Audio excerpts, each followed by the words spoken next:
आप देख रहे हैं अनहोनी। अनहोनी में आज की कहानी हमारे साथ सर की है, सूरज जी ने। तो चलिए बढ़ते हैं आज की इस कहानी की ओर।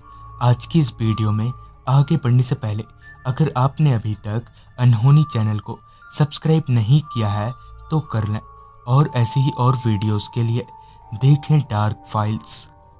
आज से तकरीबन 12 साल पहले घटी इस घटना में दरअसल कुछ यूं हुआ था कि उन दिनों मैं टैक्सी चलाने का काम किया करता था।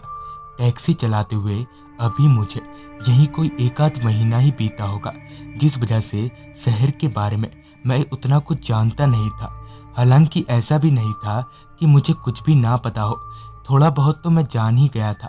रोजाना की तरह ही ऐसी ही एक शाम को अपनी टैक्सी के साथ मैं स्टेशन के बाहर खड़ा था। गर्मी का मौसम होने की वजह से मैं टैक्सी के बाहर ही खड़ा था कि एक आदमी स्टेशन से निकलकर मेरी टैक्सी के पास आया और मुझे एक जगह चलने को बोला। हालांकि वो जो जगह बता रहा था उसका मुझे पता नहीं था, मगर अच्छी बात तो ये थी कि वो आदमी मुझे रास्ता बता रहा था। स्टेशन से निकलकर टैक्सी हाईवे पर आगे बढ़ने लगी। मेरे पीछे बैठा वो आदमी लगातार मुझे दाएं बाएं रास्ता बताया जा रहा था। अब मुझे टैक्सी चलाते हुए काफी वक्त हो चला था, मगर उसका पता था जो आने का नाम ही नहीं ले रहा था। करीब 2 घंटे जैसा वक्त मैंने टैक्सी चलाते हुए ही कटा दिया और अब मैं इरिटेट होने लगा था। मैंने ये सोच लिया था कि इस आदमी से अच्छे खासे पैसे लूंगा। लगभग 15 से 20 मिनट और टैक्सी चलाने के बाद उस आदमी का घर आया। उस आदमी को उतारकर भाड़ा लेने के बाद मैं वहां से वापस रेलवे स्टेशन की तरफ बढ़ने लगा। जब मैं यहाँ आ रहा था तब तो रास्ते पर थोड़ी गाड़ियां भी नजर आ रही थी, मगर अब ना ही मुझे कोई गाड़ी दिख रही थी और ना ही कोई पैदल इंसान, जबकि अभी तो उतना वक्त भी नहीं हुआ था।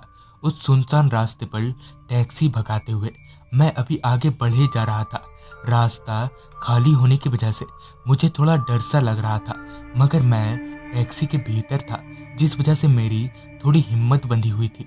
मैं अभी आगे बढ़ ही रहा था कि अचानक ही मेरी नज़र रोड के बीचों बीच खड़ी एक औरत पर गई, जिसे देखते ही मैंने अपनी टैक्सी रोक दी। मैंने अपनी हाथ घड़ी में वक्त देखा, तब रात के 9:45 बज रहे थे। ये देखकर जहां एक तरफ मैं अचरज में था, वहीं दूसरी ओर कहीं ना कहीं थोड़ा डर भी रहा था। इसी बीच वो औरत चलते हुए मेरी तरफ आने लगी। मेरा डर तब कम हो गया जब उस औरत ने ये कहा, भैया अब प्लॉट नंबर 40 चलोगे? जिस पर मैंने कुछ देर तक दिमाग पर जोर डाला, मगर जब प्लॉट नंबर 40 मुझे समझ नहीं आया तब मैंने उस औरत से कहा, मैडम वो क्या है कि मैं इस शहर में नया हूँ और प्लॉट नंबर 40 मुझे पता नहीं है।